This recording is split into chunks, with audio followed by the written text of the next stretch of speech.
그가 구름으로 하늘을 덮으시며 땅을 위하여 비 준비하시니 그가 구름으로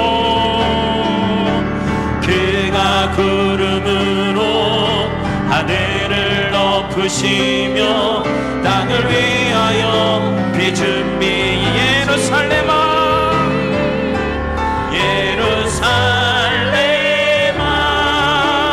여호와를 찬송할지어다 내 하나님을 감사함으로 그 앞에 나가며 주임제 앞에 다시 한번 선포합니다. 예루살렘아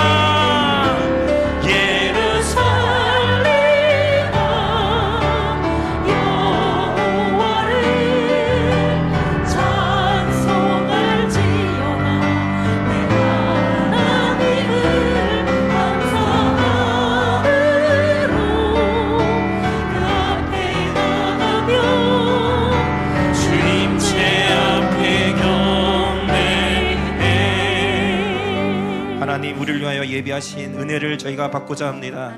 하나님의 성령 충만함을 기대합니다.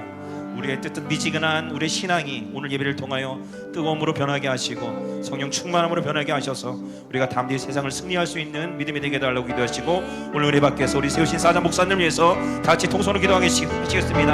할렐루야. 아버지 하나님 감사합니다. 오늘도 우리를 위하여 예배하신 하나님의 은혜를 사모하고 준비하며 나왔습니다. 하나님, 이 시간 함께 해 주시옵소서. 저에게 임하여 주시옵소서. 사모하는 자마다 아버지 내가 불러주시고 아버지 쏟아주시고 하나님 그 은혜 가운데 아버지 저들을 들어가게 해주시고 소망합니다. 하나님, 오늘도 주를 만나고 돌아갈 수 있도록 도와주시고 예배하시는 은혜 가운데 저희가 날마다 말씀으로 충만케 하여 주시옵시고 그래서 삶 속에서 승리한 삶을 살아갈 수 있도록 하나님께서 인도하여 주시기를 소망합니다. 오늘 다리 세우신 목사님 끝에 붙잡아 주시고 성령을 기름 부으셔서 선포하신 하나님의 말씀 가운데 하나님의 그 말씀들이 우리에게 영권에 근간을 되게 해주시옵시고 모실 중에 있는 말씀 되게 하시며 생명을 변화시키는 말씀이 되게 해주시고 치유와 회복에 있는 말씀이 될 수 있도록 하나님께서 인도하여 주옵소서. 예배까지 함께 하시고 목사님 지켜주시면서 예배까지 함께 해주시면 예수님의 이름으로 기도드립니다.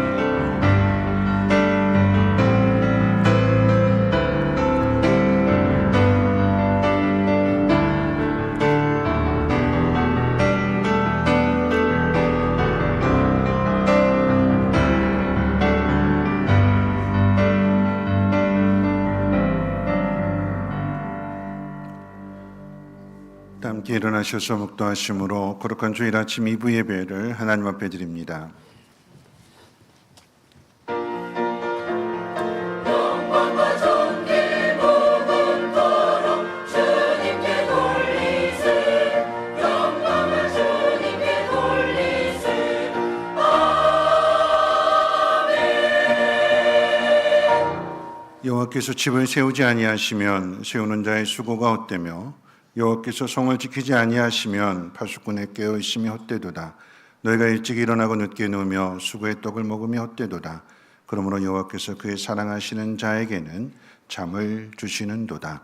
아멘. 거룩하신 하나님, 오늘도 하나님의 택하신 자녀들, 하나님 사랑하시는 자녀들을 은혜 보좌 앞으로 인도해 주심을 감사합니다. 파수꾼의 경성함으로 집을 지키는 것이 아니라 하나님 우리를 지켜주심을 깨닫는 심령들마다 마음의 근심과 불안과 두려움 사라지게 하옵시고 평안함의 은혜가 임하게 도와주시옵소서. 오늘도 그 하나님을 찬양하며 경배할 때에 하나님만이 홀로 영광받아 주시옵소서. 예수님의 이름으로 기도합니다. 아멘. 찬송가 42장, 통일찬송으로 11장입니다.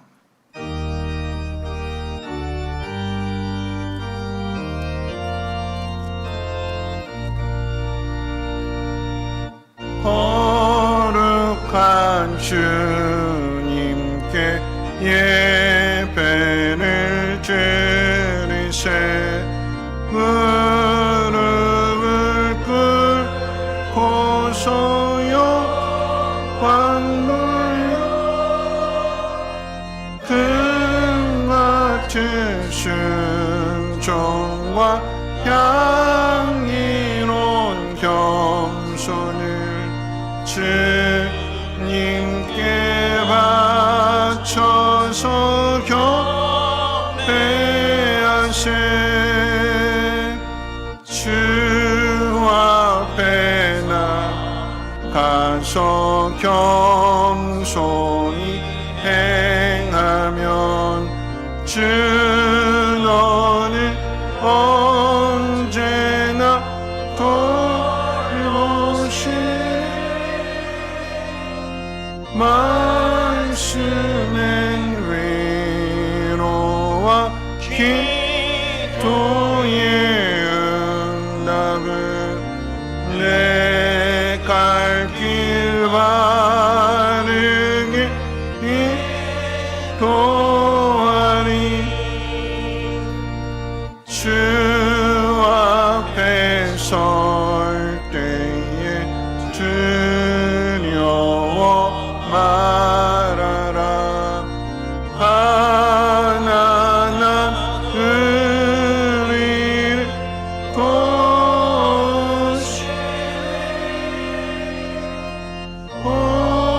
오매로운 진리와 온유한 사랑은 주님께 다 바칠 한 예물 떨면서 바치는 이 작은 예물도 주님은 귀하게 아느시니. 모든 밤 지나고 새 아침 맞으니 믿음과 소망을 주시니. 아멘.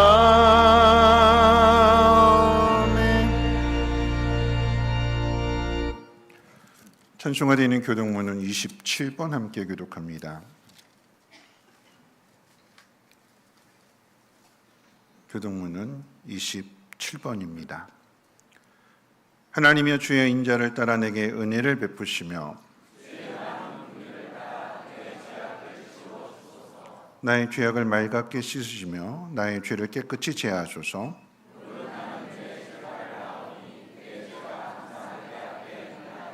내가 주께만 범죄하여 주의 목전에 악을 행하였사오니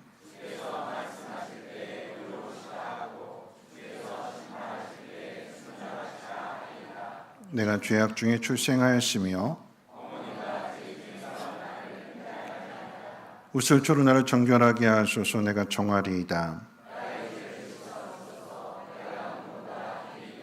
하나님이여 내 속에 정한 마음을 창조하시고 아멘. 사도신경으로 신앙 고백합니다. 전능하사 천지를 만드신 하나님 아버지를 내가 믿사오며 그 외아들 우리 주 예수 그리스도를 믿사오니 이는 성령으로 잉태하사 동정녀 마리아에게 나시고 본디오 빌라도에게 고난을 받으사 십자가에 못 박혀 죽으시고 장사한 뒤 사흘 만에 죽은 자 가운데서 다시 살아나시며 하늘에 오르사 전능하신 하나님 우편에 앉아 계시다가 저리로서 산자와 죽은 자를 심판하러 오시리라. 성령을 믿사오며 거룩한 공회와 성도가 서로 교통하는 것과 죄를 사하여 주시는 것과 몸이 다시 사는 것과 영원히 사는 것을 믿사옵나이다. 아멘. 함께 앉으셔서 찬송가 338장 통일찬송가로 364장 찬송 후에 임성문 장로님 기도해 주시겠습니다.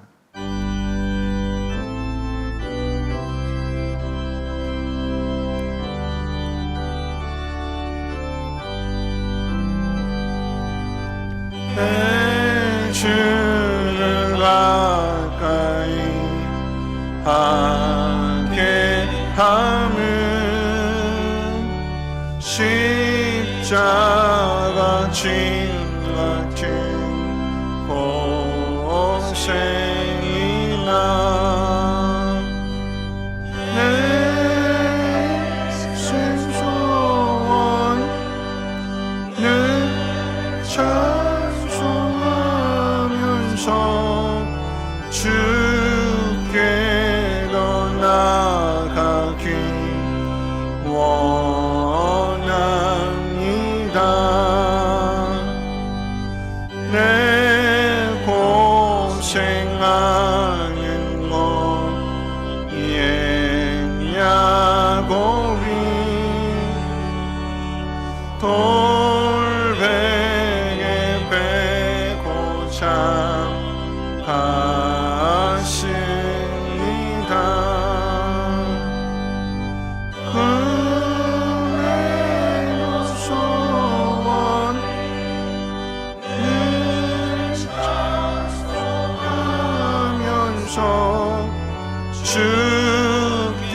나가기 원합니다.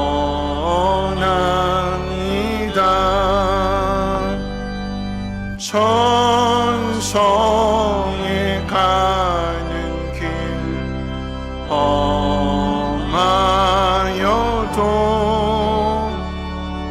생명길 되나니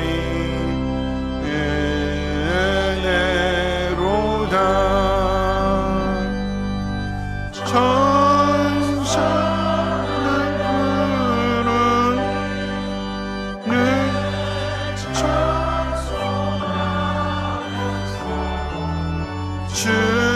주께 더 나아가기 원합니다.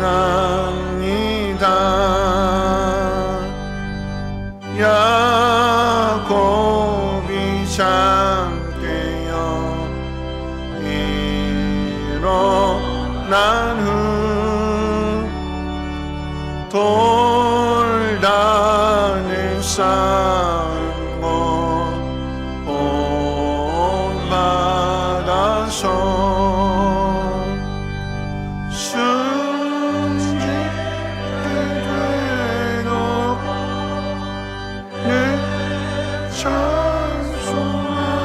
찬송하면서 주께 더 나아가기 원합니다.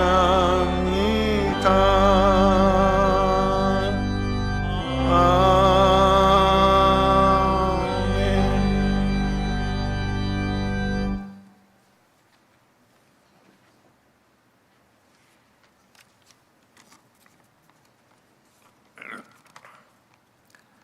하나님 아버지 감사합니다. 8월의 뜨거운 폭염 속에도 우리의 삶을 지켜주시고 은혜 가운데 보호해 주심을 감사를 드립니다.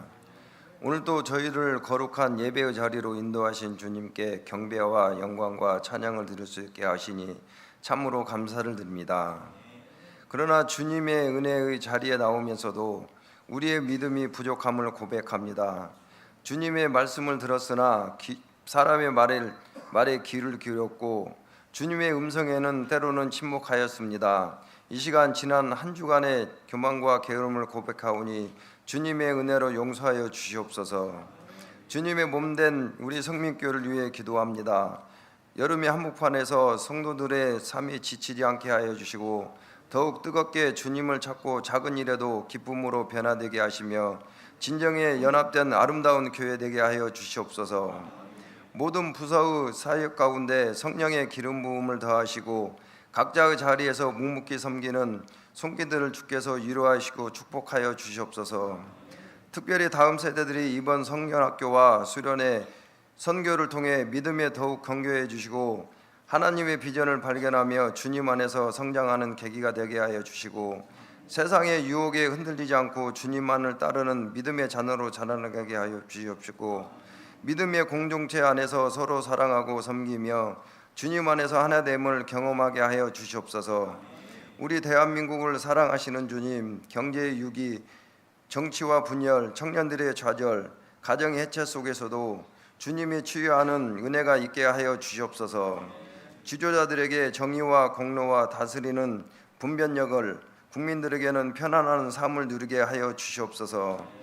오늘도 드려지는 예배 가운데 주님의 임재가 가득하시길 원합니다. 말씀을 전하시는 목사님에게 하늘의 기름을 부심을 더하시고 그 입술을 통해 선포되는 말씀이 생명의 말씀, 회복의 말씀 되게 하여 주시옵고 듣는 모든 사람의 마음을 열어주시고 말씀이 각자의 상황에 비추어 회개와 결단과 현실의 실천으로 이루게 하여 주시옵소서. 성가대의 찬양의 하늘의 울림이 되게 하여 주시고 예배를 돕는 봉사자들에게 하늘의 복을 주시길 믿사오며 존귀하신 예수님의 이름으로 기도드립니다. 아멘.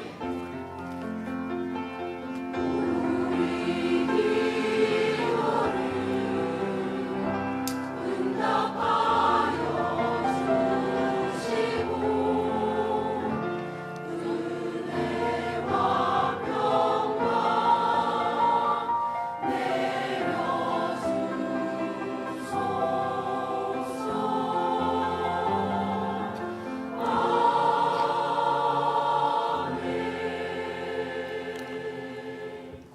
교회 소식은 주보를 참고해 주시고요. 오늘 저녁 예배는 캄보디아 선교 사역 보고 예배로 드리게 됩니다. 다음 주에 저녁 예배는 초등부 주간 예배로 드리게 됩니다. 두란노 아버지 학교, 어머니 학교 신청을 받습니다.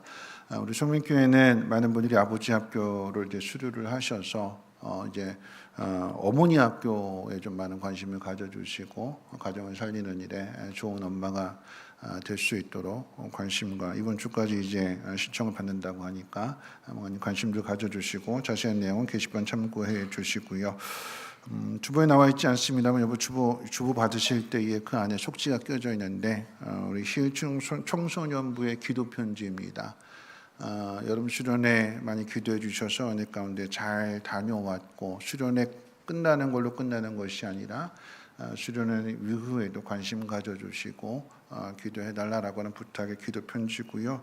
가실 때 우리 희일청소년부에서 이렇게 비타민 이렇게 이걸 준비해 주셨대요. 근데 이거 드시면 이거 힘내서 기도해 달라라고 하는 의미가 되는 거고, 이거 드시면 엄청 쉬어요.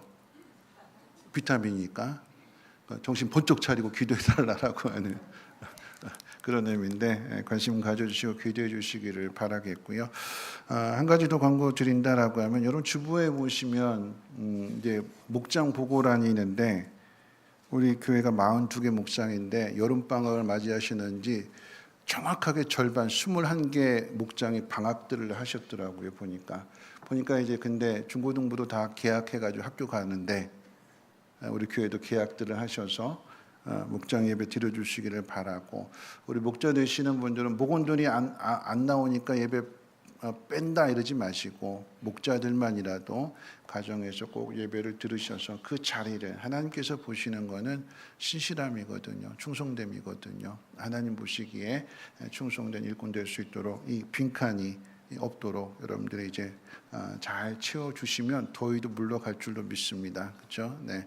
한 가지 더 광고 말씀드리는 것은 이제 항상 이제 주일 예배를 드리게 될 때 예배 순서를 맡아주시고 또 식당 봉사도 해주시고 많은 차 운전도 해주시고 많은 분들이 봉사를 해주셔서 성민교회가 세워집니다. 어제도 수양관에 가셔서 마지막 그 고추 다 따시고, 그러니까 오늘 점심에 드시는 고추 마지막 고추래요. 수양관에서 농사진 마지막 고추시고 그거 다 뽑아내고 이제 김장 배추 다 심으셨대요.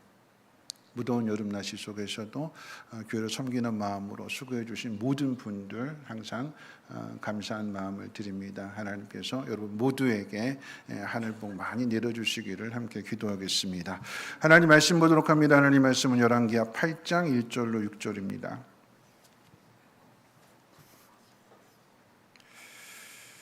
하나님 말씀은 열왕기하 8장 1절에서 6절, 제가 가진 성경으로 구약 성경 573페이지입니다. 열왕기하 8장 1절에서 6절까지 말씀을 제가 봉독합니다. 엘리사가 이전에 아들을 다시 살려준 여인에게 이르되 너는 일어나서 네 가족과 함께 거주할 만한 곳으로 가서 거주하라. 여호와께서 기근을 부르셨으니 그대로 이 땅에 7년 동안 임하리라 하니, 여인이 일어나서 하나님의 사람의 말대로 행하여 그의 가족과 함께 가서 블레셋 사람들의 땅에 7년을 우고하다가 7년이 다음에 여인이 블레셋 사람들의 땅에서 돌아와 자기 집과 전토를 위하여 호소하려 하여 왕에게 나아갔더라. 그때 왕이 하나님의 사람의 사원 게하시와 서로 말하며 이르되 너는 엘리사가 행한 모든 큰 일을 내게 설명하라 하니, 게하시가 곧 엘리사가 죽은 자를 다시 살린 일을 왕에게 이야기할 때에 그 다시 살린 아이의 어머니가 자기 집과 전토를 위하여 왕에게 호소하는지라. 게하시가 이르되 내 주 왕이여 이는 그 여인이여 저는 그의 아들이니 곧 엘리사가 다시 살린 자니이다 하니라. 왕이 그 여인에게 물음에 여인이 설명한지라. 왕이 그를 위하여 한 관리를 임명하여 이르되 이 여인에게 속한 모든 것과 이 땅에서 떠날 때부터 이제까지 그의 밭의 소출을 다 돌려주라 하였더라. 아멘. 임마누엘 찬양대 찬양 읽겠습니다.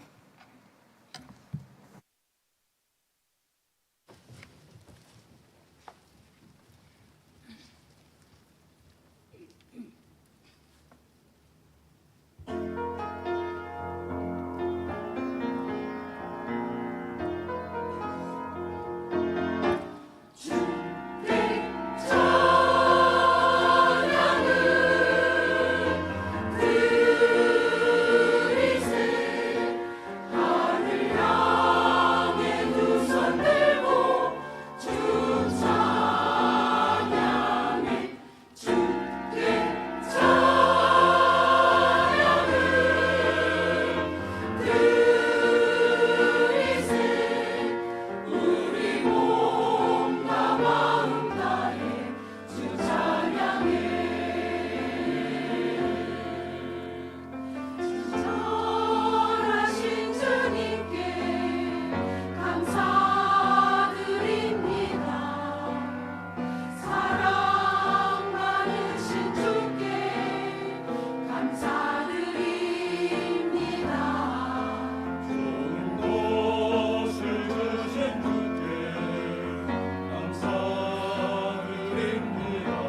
기도했습니다.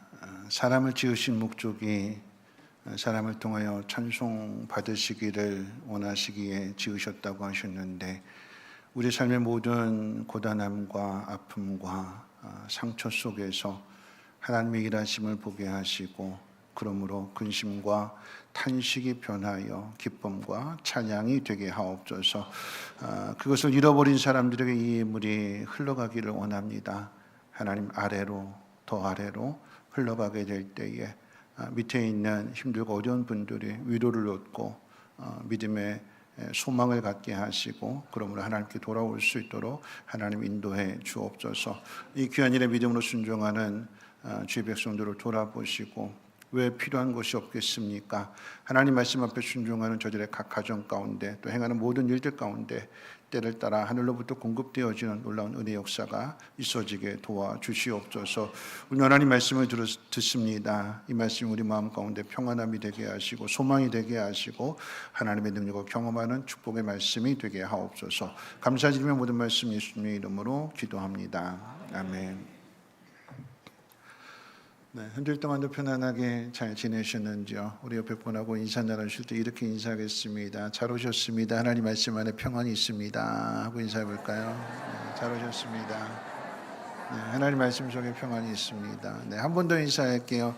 하나님이 당신을 사랑하시고 기뻐하십니다. 하고 축복할까요? 네, 하나님 당신을 사랑하시고 기뻐하십니다.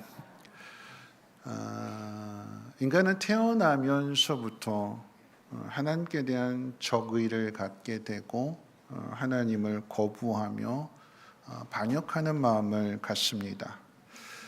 왜 그런가 하면 인간이 태어날 때부터 그 마음속에 죄가 있기 때문에 그런 거죠. 인간이 하나님을 미워하는 원인은 하나님이 사람을 통제하고 제한하고 하나님이 사람을 구속한다고 느끼기 때문에 그러합니다. 내 인생의 주인은 난데 하나님이 주인이라고 하는 말이 듣기 싫은 것이고 내 인생을 내 마음대로 살고 싶기 때문에 그래서 하나님에게서 더 멀어지게 되는 거죠. 한국의 대표적인 종교는 기독교, 천주교, 불교 이렇게 세 가지를 꼽습니다. 그런데 사람들이 불교를 선호하는 이유는 불교는 사람을 구속하지 않습니다. 매 주일마다 시간 정해놓고 가서 불공 드리는 거 아니고 내가 가고 싶으면 가고 가기 싫으면 안 가고 누구한테 결정권이 있느냐? 사람에게 있어요. 그래서 뭐 힘들 때 마음이 답답할 때 절에 가서 산의 공기도 마시면서 자기 원하는 소원을 빌고 옵니다. 또 천주교를 선호하는 이유는 천주교는 술, 담배 해도 되고 제사도 드려도 된다고 합니다. 제한하는 게 많지 않다 보니까 내 마음대로 내가 하고 싶은 거 다 하면서 믿음 생활 할 수 있다고 하니까 그래서 천주교를 좋아하기도 합니다. 그런데 기독교는 술, 담배 금지합니다. 제사 금지합니다. 주일날 와서 예배하라고 합니다. 헌금도 하라고 합니다. 주일날 식당 봉사까지 하라고 합니다. 그리고 아까 광고했던 것처럼 주중에는 목장 보임도 하라고 합니다. 요구하는 게 참 많은 것 같아요. 이 모든 것들을 다 나를 구속한다.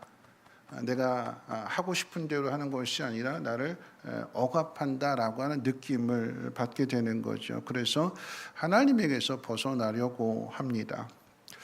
인간은 자기 마음대로 살고 싶어하고 자유롭게 살고 싶어합니다. 하나님을 인정하지 않는 사람은 그 모든 삶의 방향이 이제 그렇게 나가는 거죠. 직업도 또 결혼도 사람들과의 관계 맺는 그 모든 것도 내가 원하는 대로 결정합니다. 그러면 다 행복해야 되는데 행복하지 않습니다. 그뿐만 아니라 내가 원하는 대로 내 마음대로 한 그 모든 것에 대하여 내가 원하는 그 모든 것대로 다 이루지 못합니다. 문제에 부딪히게 되고 일들이 잘못되어 갑니다. 믿었던 사람에게 사기를 당해서 그 모든 것들을 다 잃어버릴 때도 있습니다. 건강에 이상이 생길 수도 있고 또 내 속으로 나온 자녀들이 속을 썩일 수도 있습니다. 속을 썩이는 자녀들 역시 이제 부모가 어렸을 때 그랬던 것처럼 우리 자녀들이 제 말을 안 들으면 이렇게 돌아보면 누가 그랬어요? 나도 그랬거든요. 그 나이 때. 그러니까 인간의 마음 속에 자기 마음대로 살고 싶어하는, 자기 고집대로, 자기 생각대로 살고 싶어하는, 자기 자유를 누리고 싶어하는 그 본성이 있다라고 하는 거죠. 그런데 내 속으로 낳은 자녀가 내 속을 막 뒤집어 놓을 때, 말 안 들을 때, 그리고 내 마음대로 안 될 때, 그때 비로소 이제 우리는 하나님을 찾습니다. 내 힘대로 안 되는구나. 내가 원한다고 다 행복해지는 것은 아니구나 하는 것을 깨달을 때 비로소 이제 한계에 부딪히게 되면, 낙심하게 되면, 방법을 찾지 못하게 되면 그때 하나님을 찾는다라고 하는 이야기입니다. 1999년 태국 주재 북한 대사관 참사였던 홍순경이라고 한 분이 대한민국에 망명을 하게 되는데, 그는 북한에서 아주 잘 나가는 엘리트 중에 엘리트였습니다. 김일성 종합대학 나왔고 그 다음에 이제 법학을 전공했기 때문에 수재 중에 수재입니다. 직급은 태국 내에 있는 북한 대사관의 참사였지만 실제 업무는 북한의 무역을 책임지는, 겉으로는 대사관 직원인데 실장 하는 일은 뭐 무기 밀매가 됐든 아니면 뭐 농산물이 됐든, 그러니까 무역을 총 책임지는 사람이었다고 합니다. 그런데 1999년 3월 김정일로부터 가족 모두 북한으로 송환하라고 하는 명령이 떨어지게 됩니다.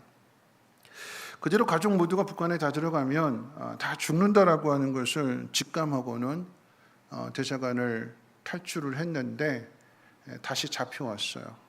다시 잡혀와가지고 이제 북한으로 송환을 하게 되는데, 태국에서 라오스를 거쳐서 평양으로 들어가는 그런 루트였습니다. 그래서 태국에서 라오스로 가는 중에 2대 차량으로 나누어서 아들은, 그러니까 북한이 얼마나 잔인하냐면, 막내 아들이 18살이었는데 젊은 나이에 뛰어나가면 그건 못 잡을 것 같으니까 아예 멀쩡한 다리에 기부스를 해가지고 뛰지 못하도록, 그래서 아들은 앞에 승용차에 태우고 이 홍순경 씨 부부는 뒤에 승합차에 포박된 채로 끌려가고 있었는데, 차가 가고 있었는데, 이 홍순경 씨가 하나님 믿지 않는 사람이었는데 이대로 가면 다 죽게 된다는 것을 생각하고 그때 이제 하나님을 찾는 거죠. 하나님 앞에 기도하면서 뭐라고 이야기하냐면, 우리 부부가 죽으면 이 아들만큼은 좀 살려주겠지.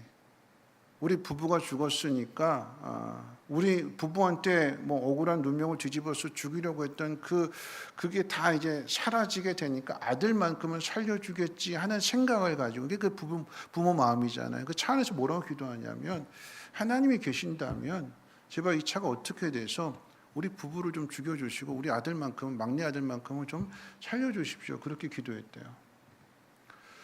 4차선 왕복 고속도로를 이제 달리고 있었는데 태국에, 근데 이 승합차가 갑자기 흔들리더니 펑 하는 소리와 함께 타이어 하나가 이제 빠져나가면서 차가 전복이 되는 거예요. 그리고 승합차에 썬루프가 있었는데 이 썬루프가 열리면서 그 아내가 바깥으로 튕겨져 나가게 되고, 이 홍순경 씨는 몸에 이제 타박상을 입게 되는 교통사고가 난 상황 속에서, 태국의 특징은 뭐냐면 사고가 나면 모든 차들이 다 멈춰서 도와준대요. 그러다 보니까 한 150대 차량이 이렇게 딱 멈춰가지고 다 이 사고 난 대로 막 사람들이 몰려들게 되니까 보위부원들이 포박한 것을 풀어줬고, 그 틈을 타서 이제 이 홍순경 씨가 넘어진 아내를 부축해서 달려온 앰뷸런스에 딱 타고는 병원으로 가자고. 근데 그때 보위부 한 사람이 그 차에 같이 탔대요. 병원에 도착하자마자 제일 먼저 전화를 찾았습니다. 그러니까 전화를 통해서 자신들의 상황을, 그러니까 경찰서에 좀 신고해서 도와달라고 하는 의미로 누구한테 전화를 할까 하다가 그 태국 집의 그 집주인 여자분인데 그분한테 이제 전화를 했대요. 근데 이분이 낮에는 전화를 안 받는데요. 집에 없대요. 간절한 마음으로 제발 전화 좀 받아라, 전화 좀 받아라 하는 마음으로 전화를 돌렸는데 헬로우 그러면서 받더래요. 여자분이 전화를 받으면서 이야기를 해주면서 우리를 좀 경찰서에 좀 신고해 달라고. 그래서 신고를 하게 되고 경찰들이 병원에 들이닥쳐서 이 사람들을 경찰서로 이 부부를 데려갑니다. 아들은 이제 그냥 승용차는 계속 직진해서 이제 라오스 국경을 넘으려고 했는데 이 국경에서 다시 돌아왔대요. 왜 돌아왔냐면 아들의 여권이 뒤에 있는 차에 있었던 거예요. 국경까지 다 가서 돌아와서 그래서 북한 대사관에 이제 감금이 되었는데 부부는 이제 태국 경찰서에 있는 거고 보호를 받는 거고 그러면서 이 홍순경 씨가 태국 총리한테 편지를 썼대요. 영어로 계속 편지를 쓰면서 자기 아들이 감금되어져 있는데 이 모든 내막을 이야기하고 그러면서 자기 아들 좀 살려달라고 태국 총리한테 편지를 썼는데 태국 총리가 움직여서 북한 김정일한테 뭐라고 이야기했냐면 이 홍순경 씨의 아들을 풀어주지 않으면 이 북한과의 수교를 단절하겠다. 태국 내에 있는 너희 대사관 철수해라. 안 풀어주면 철수해라. 최후 통첩을 날리게 되니까 그리고 이것이 이제 이슈화가 돼서 이제 세계 언론에서 다루게 되니까 여러분 이게 1999년 3월달 9시 저녁 뉴스에도 소개된 내용들입니다. 그러니까 태국 총리가 나서서 풀어줘야 우리랑 수교할 수 있다. 그러니까 어쩔 수 없어서 아이를 풀어주게 된 거고 그래서 이제 대한민국으로 망명한 그 이야기인데 하나님을 믿지 않는 분이었는데 다급해지는 순간에 하나님이 계신다면 하나님 우리 부부 죽여주시고 우리 아들만큼은 살려주세요 그렇게 기도했는데 그 타이밍이 그러니까 이분도 놀라는 거예요. 전화를 했는데 그 보이부 한 사람이 타고 갔다고 그랬잖아요. 근데 전화를 하는 걸 놔줄 수 없는 사람인데 알고 봤더니 이 사람이 이 보이부원이 자기랑 한 아파트 위아래 사는 사람이었대요. 그러니까 친분이 있었고 전에 도와준 일이 있으니까 이 전화하는 것도 그냥 눈 감아주는 거였고 그렇게 전화를 했는데 전화 받을 사람이 아닌데 그 시간에 전화를 받은 거였고 그래서 신고해 준 거였고 여권이 뒤에 차 있었기 때문에 라오스 국경까지 갔다가 여권이 없어서 돌아오게 되고 태국 총리가 나서서 이 문제를 해결해 주는 모습을 보면서 이게 사람의 힘으로는 할 수 없는 거구나. 하나님은 정말 계시는구나 하면서 하나님을 믿게 되었다라고 하는 그 이야기를 듣게 되었습니다. 인간의 힘으로 해결할 수 없는 문제를 하나님이 해결해 주시는 것을 가리켜서 은혜라고 말합니다. 오늘 서론이 좀 길었습니다만 오늘 본문을 통해서 또 다른 은혜를 받은 여인의 이야기를 생각해 봅니다. 오늘 본문에 등장하는 이 여인의 이야기는 세 부분으로 나누어지게 되는데 두 가지 이야기는 앞에 있는 열왕기하 4장에 두 가지가 이야기가 기록되어져 있고 오늘 본문에는 마지막 이야기가 기록되어져 있습니다. 이 여인의 이야기를 통해서 인생을 살아가는 데 있어서 어떻게 믿음을 갖게 되고 또 믿음을 가진 사람은 어떻게 살아가야 되는지를 함께 생각해 보려고 합니다. 첫 번째로 생각할 것은 이제 여인은 이제 북이스라엘의 수넴이라고 하는 지역에 사는 여인이었고 여인이 사는 시대는 우리가 지금 계속해서 매주 살펴보고 있는 엘리사 시대의 여인이었습니다. 엘리사가 살던 그 시대를 평가한다면 하나님의 백성임에도 하나님을 배반하고 가장 크게 우상을 숭배하던 시대였습니다. 하나님을 버린 이유 그리고 우상을 선택한 이유는 더 잘 살아보겠다라고 하는 욕심 때문입니다. 그런 시대적인 상황 속에서 열왕기하 4장에 보면 수넴 여인의 이야기가 이제 처음 등장하게 되는데 엘리사 선지자가 수넴 지역에 이르게 되었을 때에 이 여인이 성경 뭐라고 얘기하냐면 귀한 여인이라고 표현하고 있어요. 4장 8절에 보면 귀한 여인이 엘리사를 자기 집으로 초대해서 음식을 대접했다. 여인의 행동은 여기서 그치지 않고 엘리사가 올 때마다 자기 집에 초대를 하게 되고 엘리사가 자주 그 길을 지나가는 것을 보고 나서는 자기 남편한테 부탁해서 자기 집에다가 엘리사를 위한 작은 방 하나를 마련해 둡니다. 성경이 이 여인에 대해서 소개할 때에 귀한 여인으로 이렇게 소개를 해요. 귀한 여인. 이 귀하다라고 하는 표현은 영어 성경에서 뭐라고 번역했냐면 부유한 여인, 부유한 여인, 경제적으로 잘 사는 여인이다라고 하는 거죠. 엘리사가 이제 이 여인한테 이렇게 세심한 배려, 세심한 대접을 받다 보니까 고마워서 이 여인에게 자기가 왕에게 갈 건데, 이스라엘 왕에게 갈 건데 왕에게 부탁할 거나 아니면 뭐 군사적으로 그 군대 사령관에게 부탁할 것이 있다라고 하면 뭐든지 얘기해 보라고 이야기할 때 이 여인은 아무것도 없다고 대답을 합니다. 그 이야기는 이 여인이 엘리사를 대접해 준 것이 뭔가 바라고, 대가를 바라고 어떤 조건을 가지고 엘리사를 대접해 준 것이 아니다라고 하는 이야기입니다. 이 여인이 엘리사를 대접해 준 것은 뭐 필요한 것이 있어서 엘리사를 통해서 그 필요한 것을 공급받으려고 하는 목적이 아니라, 엘리사가 성경에 보니까 하나님의 거룩한 사람이기 때문에 그런 엘리사를 대접했다라고 하는 거죠. 뭔가 바라는 꿍꿍이가 있어서, 속셈이 있어서 대접해 준 것이 아니라 아무 조건 없이 하나님의 거룩한 사람이기 때문에 대접합니다. 자, 이 여인은 부유한 남편도 있고 땅도 있고 소유도 많았습니다. 그런데 모든 걸 다 가지고 있음에도 딱 하나 없는데, 그 하나 없는 것으로 인해서 온전한 행복을 누리지 못합니다. 그 하나가 뭐냐면 자식이 없었다라고 하는 이야기예요. 자식이 없었습니다. 엘리사 선지자가 왕이나 군대 사령관에게 부탁할 것이 있다면 부탁해보라고 이야기했을 때에 이 여인이 없다고 대답하는 이유는 뭐냐면, 자식의 문제를 왕이나 그 군대 사령관이 해결해 주시는 문제가 아니잖아요.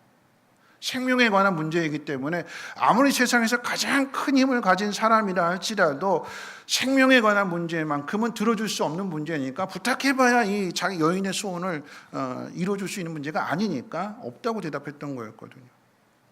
어쩌면 이 여인은 하나님의 거룩한 사람인 엘리사 역시도 여인이 가지고 있는 이 자식에 대한 문제만큼은 해결해 줄 수 없다고 생각했는지도 모릅니다.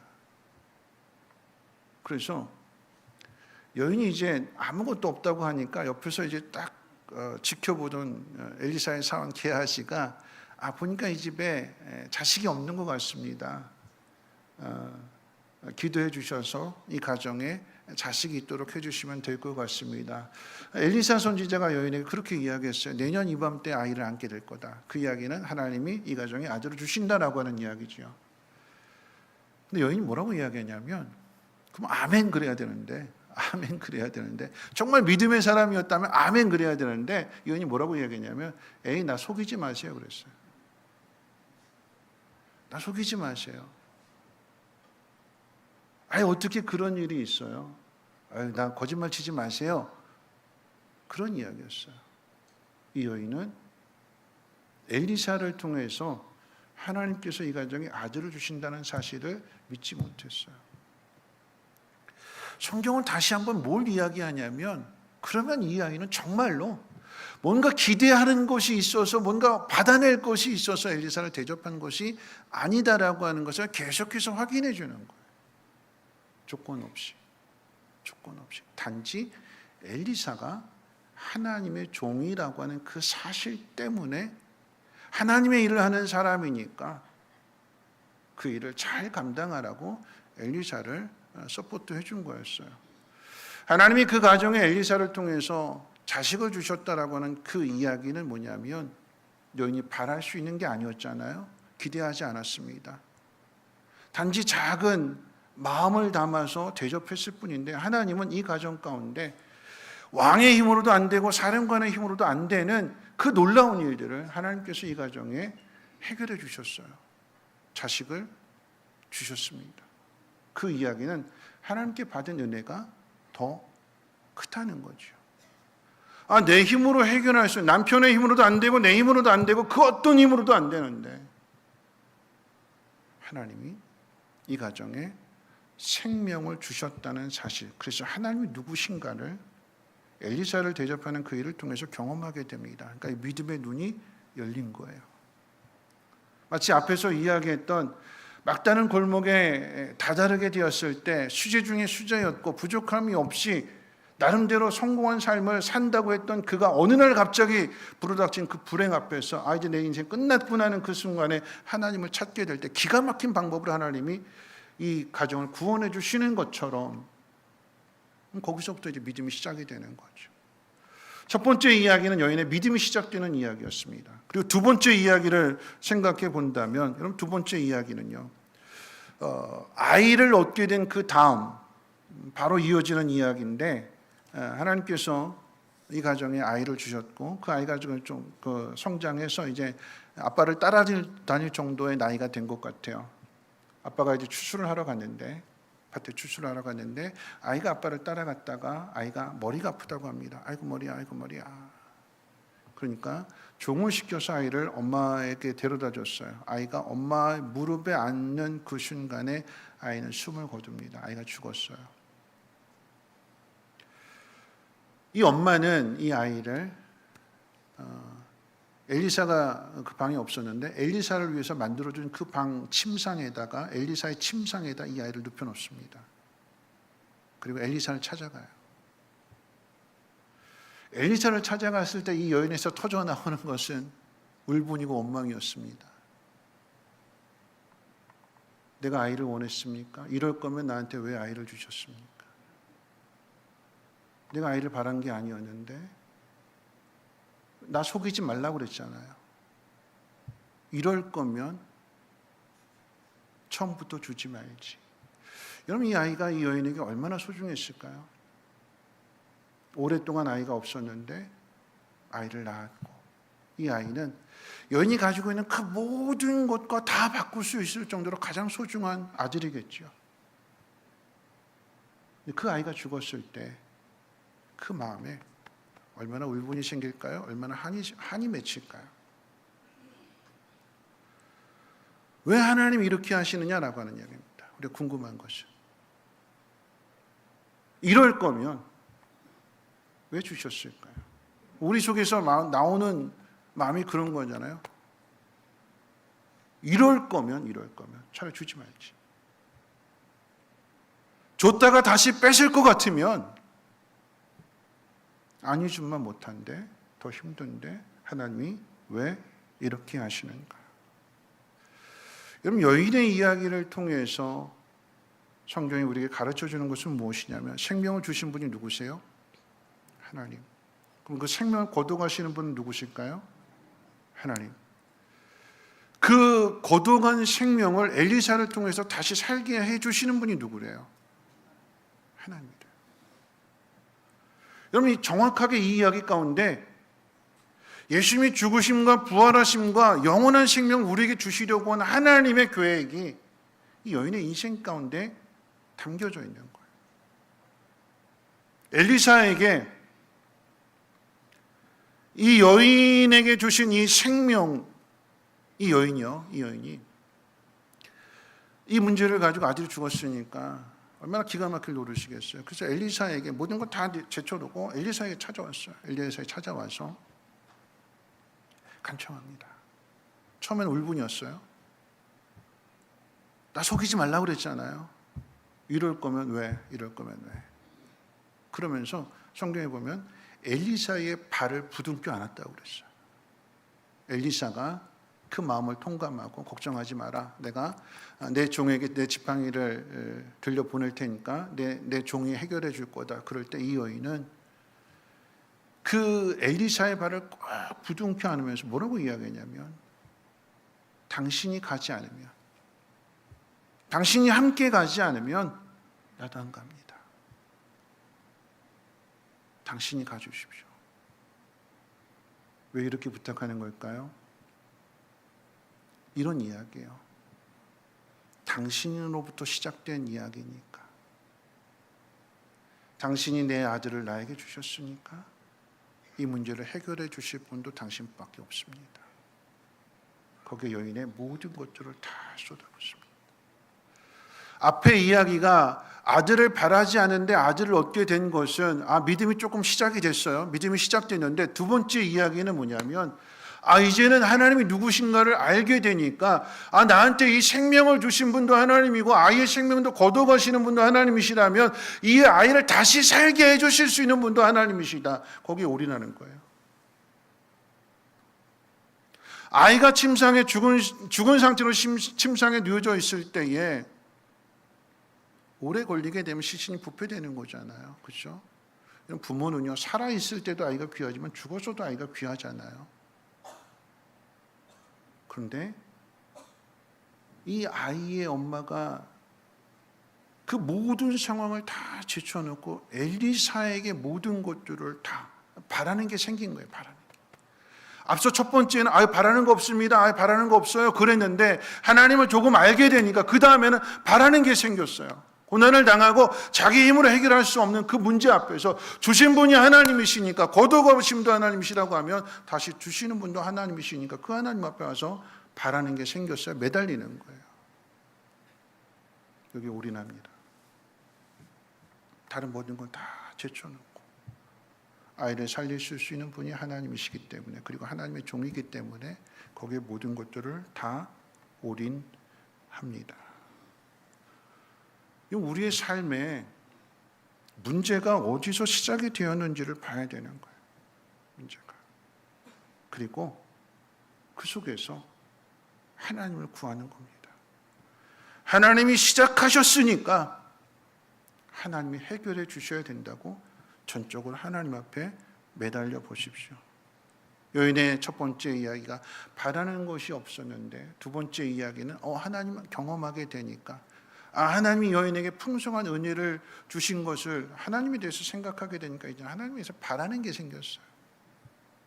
그 바라는 것은 그 누구의 힘도 안 되고 오직 하나님만 하실 수 있는 그 문제 앞에서 그 발 앞에 매달리는 거고, 그 발을 꼭 붙드는 거고, 거기에 함께 있는 것이고, 그래서 함께 가서 엘리사가 이 아들을 살려주잖아요. 그래서 뭘 드러내는 걸까요? 하나님이 생명을 주시고 생명을 거두가시고 다시 살리시는 분이다. 인간에게 생명을 주신 분은 하나님이십니다. 그런데 인간은 죄로 인해서 죽습니다. 그런 인간을 다시 살게 해주시기 위해서 하나님은 당신의 아들을 십자가에 못 박으셨습니다. 그리고 우리의 죄를 용서해 주시고 다시 새로운 인생을 살아가게 해주신 게 그게 은혜인 거죠. 그 사실을 믿는 사람이 하나님 나라에 갑니다. 뭘 믿고 가는 걸까요? 하나님 믿는 사람이 하나님 나라에 가는데, 하나님 믿는 사람이 하나님에 대해서 뭘 믿고 가는 걸까요? 하나님이 나를 이렇게나 사랑하신다. 그래서 예수 믿는 사람은요, 하나님이 나를 사랑하셔서 하나님 나라에 가는데, 죽어서 하나님 나라에 가는 것으로만 끝나는 것이 아니라 이 땅 살아가는 데 있어서도 하나님이 나를 이렇게나 사랑하셔서 이런 방법으로 아들을 주셔서 우리를 구원하셨다면, 우리에게 생명을 주신 분이 하나님이시고 우리의 죄로 인해서 죽음을 맞이하는 것도, 그래서 우리의 생명 거둬가시는 분도 하나님이시라고 한다면, 우리에게 영원한 하나님 나라에 영원한 생명을 주시는 분도 하나님이시다라고 하는 것을 이 여인을 통해서 가르쳐 주는 거고, 오늘 우리에게 이야기해 주는 거죠. 자, 오늘 본문 세 번째 이야기도 한데요. 그러면 하나님이 이런 분이라고 하는 것을 이제 확실하게 자기 아들을 통해서 경험하게 된 이 여인이 앞으로 남은 인생을 어떻게 살아가느냐에 대한 이야기가 오늘 본문의 이야기입니다. 세 번째 이야기고요. 어떻게 살아갈까요? 오늘 본문의 내용은 이렇습니다. 엘리사가 이 여인에게 와서 이 땅에 7년 동안 흉년이 임하게 될 거니까 7년 동안 다른 곳에 가서 살아라. 이 땅을 떠나 있어라. 그래서 이 여인의 가정이 그 모든 것 다 남겨두고 블레셋에 가서 7년 동안 있다 돌아왔다라고 하는 이야기예요. 뭘 가르쳐 주는가 하면, 처음에 첫 번째 이야기가 바랄 수 없는 것 가운데 하나님이 은혜를 주셔서 하나님 이런 분이시구나 알게 되었고, 두 번째는 그런데 아들이 죽고 나니까 정말 이 다급한 마음으로 하나님에게 바라는 것이 생겼고, 그러므로 인해서 다시 살리시는 분이 하나님이신 것을 또 경험하게 되니까 그 다음부터는 어떻게 해요? 이 여인이 뭘 가지고 살아가냐면 하나님 말씀을 믿고 그대로 순종하는 삶을 살아갔다는 것을 가르쳐 주는 거예요. 여러분 보세요. 슈넴 지역에서 귀한 여인, 아주 부자라고 그랬어요. 그런데 앞으로 이 땅에 7년 동안 흉년이 올 거야, 이 이야기는 앞으로 일어날 일이지 확인된 게 아니에요. 그런데 이 여인은 정확하게 엘리사 선지자의 말을 믿고 자기 재산 그대로 내버려 두고 갔다가 7년 만에 돌아왔는데, 돌아왔더니 이 주인 없는 집, 주인 없는 땅이 된 걸로 생각하고 국가에서 이 모든 땅을 다 압수해버린 거예요. 귀속시켜버린 거예요. 성경이 우리에게 뭘 이야기하냐면 이 여인의 믿음이에요. 믿음. 앞으로 일어날 일들에 대해서 엘리사가 귀뜸을 해줬을 때에 엘리사의 말이 정말 100% 하나님 말씀으로 그대로 믿고 그냥 그대로 순종하는 거였어요. 계산하지 않습니다. 따져보지 않습니다. 내가 이거 두고 나서 뭐 등기 뭐 이전해 놓고 뭐 이거 누구한테 맡겨 놓고 이게 아니고, 부탁해 놓고 이게 아니고, 말씀을 듣고 그냥 말씀 그대로 순종했을 때 돌아왔더니 어떻게 되느냐? 다 뺏겼어요. 돌아왔더니 그대로 있어야 되는데 돌아왔더니 다 뺏겼어요. 다 뺏겼어요. 다시 찾아야 되는 상황입니다. 그래서 이 여인이 왕에게 갔어요. 왕에게. 앞에서는 왕의 도움 필요 없습니다 그러고 그랬는데 진짜 이제 왕의 도움이 필요해서 왕에게 갔어요. 근데 성경이 뭐라고 했냐면 그때에 그랬어요. 그때에. 그때 거기 누가 있었느냐? 엘리사의 종 게하시가 왕 앞에 있었는데 왕이 묻습니다. 게하시에게 엘리사가 한 큰 일을 한번 말해봐라. 게하시가 무슨 이야기 했대요? 엘리사가 한 여인의 아들을 살려준 그 이야기를 합니다. 그때에 누가 들어와요? 이 여인이 들어와요. 왕하고 게하시하고 엘리사에 대한 이야기를 할 때에 이 여인이 들어와요. 이 여인이 자기 잃어버린 집과 자기 잃어버린 토지를 찾아달라고 왕에게 이야기합니다. 게하시가 딱 보니까 그 여인이거든요. 왕에게 뭐라고 이야기하냐면 이 여인이 바로 그 여인입니다. 엘리사가 아들을 살려준 가정이 이 가정입니다. 이 가정이 엘리사의 말에 순종해서 7년 동안 바깥에 있었는데 지금 들어와서 잃어버린 것을 찾아달라고 왕에게 부탁하는 그 여인입니다. 성경에 보니까 뭐라고 이야기했냐면 왕이 한 관리를 임명해서 여인의 잃어버린 땅을 다시 찾아주고 집도 찾아주고 뿐만 아니라 그 7년 동안 그 땅에서 수확한 그 모든 것들을 다시금 계산해서 다 돌려줬다는 이야기예요. 믿음을 가진 사람이 어떻게 살아가야 되는가? 여러분 이 여인에 대한 이야기는 세 가지, 엘리사 시대에 지금 이제 4장과 8장에 세 번의 이야기가 등장하게 되는데 믿음을 가진 사람이 어떻게 살아가야 되는지에 대한 인생에 대한 이야기예요. 인생에 대한 이야기. 말씀을 정리할 텐데요. 하나님을 온전하게 믿은 믿음이 아니었어요. 에이 나 속이지 마세요. 오랫동안 노력했는데 오랫동안 힘썼는데 이젠 바라지도 않습니다. 나는 그냥 단지 당신이 하나님의 거룩한 사람이기 때문에 하나님의 일을 하는 사람이니까 하나님의 일 잘하라고 나는 당신을 대접하는 것밖에 없습니다. 근데 하나님 그 가정에 아들을 주셨어요. 그 아들이 죽습니다. 이것처럼 절망스러운 일이 없잖아요. 근데 그 일을 통해서 이 여인은 하나님이 이루시는 그 놀라운 일들을 경험하는 거죠. 생명을 주신 분도 하나님, 우리 생명을 거둬가시는 분도 하나님, 다시 살게 해주시는 분도 하나님이신 것을 처음에 가진 믿음을 가지고 이제는 바라는 게 생겼어요. 그리고 자신의 힘으로 해결할 수 없는 그 문제 앞에서 간절하게 하나님 앞에 매달립니다. 엘리사의 발을 붙드는 거죠. 그 그걸 경험하고 나니까 그 다음에 인생은요, 하나님 말씀을 그대로 믿고 따르는 거예요. 아유, 내가 이 집을 떠나게 되면 어떻게 되나?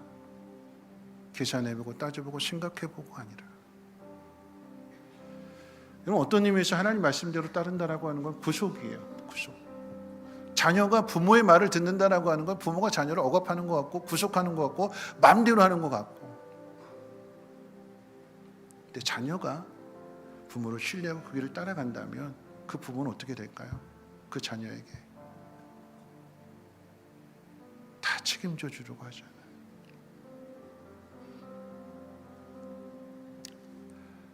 아이가 죽었을 때 그 엄마의 마음이 얼마나 아플까요?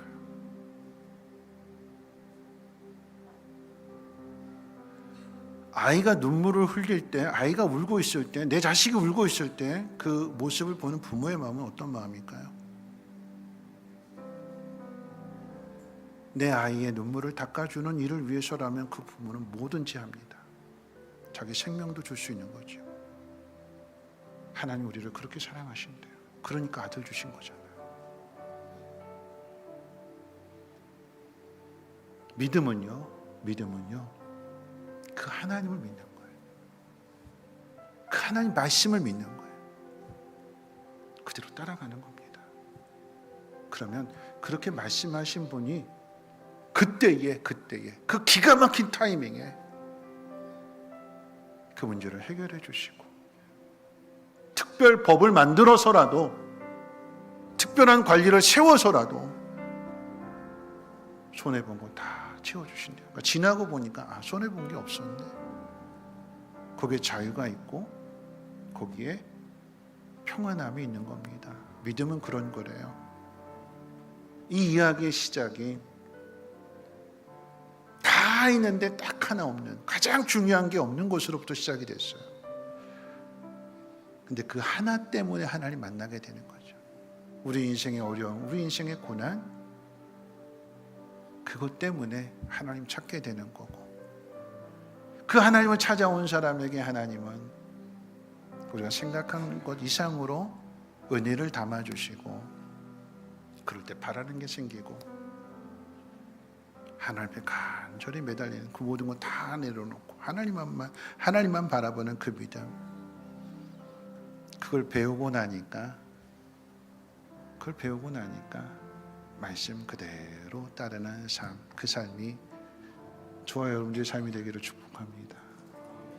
지금의 상황이 암담하고 고달플지라도 말씀하신 그분이 책임져 주신다라고 하는 것이 오늘 본문의 이야기라고 한다면 그 하나님 앞에 고백하십시오. 그리고 그 하나님만을 바라보십시오. 여러 가지 방법 말고, 이것도 해보고 저것도 해보고 말고, 하나님 앞에 매달려 보신다라고 하면 말씀하신 그분이 책임져 주실 것입니다. 거기에 자유와 평안이 있습니다. 믿으시기를 주님의 이름으로 축복합니다.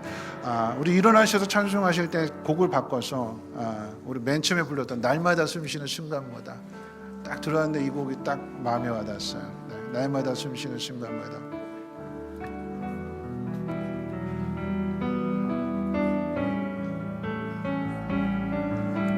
날마다 숨쉬는 순간마다, 날마다 숨쉬는 순간마다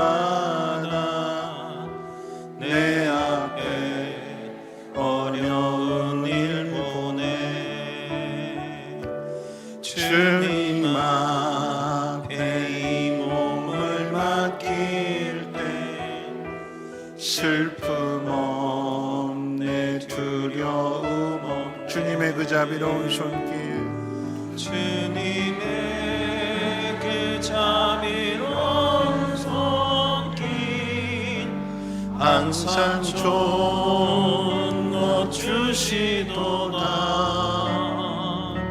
사랑스레 아픔과 기쁨은 수고와 평화와 안식을, 날마다 주님 내 곁에 계셔, 날마다 주님 내 곁에 계셔 자비로 날 감싸주시네. 자비로 날 감사 주시네. 주님 앞에 이 몸을 맡길 때 주님 앞에 이 몸을 맡길 때 힘 주시네 위로함 힘 주네. 주신 위로함 주네. 어린 나를 품에하는 시상 어린 나를 품에 안으시사 항상 평안함 주시도다. 내가 살아 숨을 쉬는 동안 살피신 약속하신 인생의 어려운 순간마다 인생의 어려운 순간마다 주님 약속 주의 새겨봅니다. 약속 생각해보네. 내 마음속에 믿음 잃지 않고 내 마음속에 믿음 잃지 않고 말씀 속에 위로를 얻네. 말씀 속 위로를 얻네. 주님의 도우심 바라보며 주님의 도우심 바라보며 모든 어려움 이기도다. 모든 어려움 이기도다. 흘러가는 순간순간마다 흘러간 순간순간마다 주님 약속 새겨봅니다. 주님 약속 흘러가는 순간순간마다 주님 약속 새겨봅니다. 흘러간 순간순간마다 주님 약속 새겨봅니다. 오늘 말씀 생각하면서 함께 기도했으면 좋겠습니다. 한 여인의 인생 가운데 여인은 부유한 여인이었고 모든 것을 다 가진 여인이었는데 그런데 행복하지 않았어요. 아들만큼은 인간의 힘으로 마음대로 할 수 있는 게 아니었고 하나님으로부터 그 아들을 얻게 되었고 그러다 보니까 하나님에 대한 이제 믿음이 생기게 되었고 힘든 문제를 만났을 때 하나님 앞에 바라는 마음이 생겼습니다. 죽었던 아이를 다시 살리시는 분이 하나님이신 것을 깨닫게 되니까 그 다음에 여인의 인생은 하나님 말씀 그대로 믿고 하나님 약속 그대로 믿고 두려워하지 않고 근심하지 않고 그 길을 걸어갈 때 하나님 모든 것들을 책임져 주시는 그 인생이 되었잖아요. 우리도 그 인생이 되라고 이 말씀을 주시는 겁니다. 내게 주어진 인생의 그 고달픈 문제들, 내 힘으로 해결할 수 없는 그 문제들 하나님이 계십니다. 그 시간 기도할 때에 내가 하나님 앞에 모든 것 의지하겠습니다. 하나님만을 신뢰하겠습니다. 하나님 나를 건져주시고 하나님의 능력을 나타내 주옵소서. 내가 하나님을 경험하게 되었을 때 이제는 의심하지 않고 하나님 말씀 믿으며 평안한 그 길을 걸어가겠습니다. 하나님 약속하신 그 모든 것들이 우리의 삶을 통해서 이루어지는 놀라운 은혜로 함께 해달라고 우리 주여 한번 입장해 부르고 통성으로 기도합니다. 주여 사랑 많으신 하나님 감사합니다. 하나님 오늘 우리에게 위로가 주시고 위로가 되고 우리의 마음속에 고달프고 힘들고 내 마음 어디도 내놓을 수 없는 그 환경 속에서 주님 오늘 내 속에 위로를 주시고 소망을 주심을 감사합니다. 하나님 어려운 문제 때문에 하나님을 찾습니다. 하나님 바랄 곳이 없었는데 정말 바라야 될 것이 무엇인지를 알게 되고 그 하나님 앞에 간절한 마음으로 기도할 때에 생명을 주시는 분이 하나님이시고 그 생명을 거둬가시는 분도 하나님이시며 그리고 다시금 생명을 주시는 분이 하나님이신 것을 믿는 은혜가 있어지게 도와주시고 그러함으로 인하여 이제는 하나님의 약속을 믿고 평안하게 그 길을 걸어가게 하옵소서. 우리의 인생이 날마다 어려운 일들을 만나게 되지만 그 어려움 속에서 하나님에 대한 그 사랑을 더욱더 깊이 깨달아 알게 해주시고 그 사랑 안에서 두려움이 근심이 걱정이 염려가 사라지게 하옵시고 자유함과 평안함과 기쁨으로 그 길을 걸어갈 때 그 모든 것들을 책임져 주시는 분이 하나님이심을 깨달을 수 있는 은혜로 함께 주시옵소서. 이제 말씀을 들었으니 삶의 자리로 나가십시오. 힘들고 어려운 순간순간마다 하나님을 찾으시고 하나님 앞에 메어 달리십시오. 하나님 여러분들을 도와주실 것이고 건져주실 것이고 약속하신 모든 것들을 함께 하시며 이루어 주실 것입니다. 이제는 우리 주 예수 그리스도의 무한하신 은혜와 하나님의 그 크신 사랑하심과 성령님의 감화 감동 충만 보호 역사하심이 믿음대로 살기로 다짐하는 사랑하는 주의 백성들 머리머리 위에와 가정과는 모든 일과 특별히 자녀들 위해 성민교회, 성민쉼터, 성민유치원, 이 나라 민족과 북한 땅과 전 세계 위에 이제로부터 영원토록 항상 함께 있을지어다. 아멘.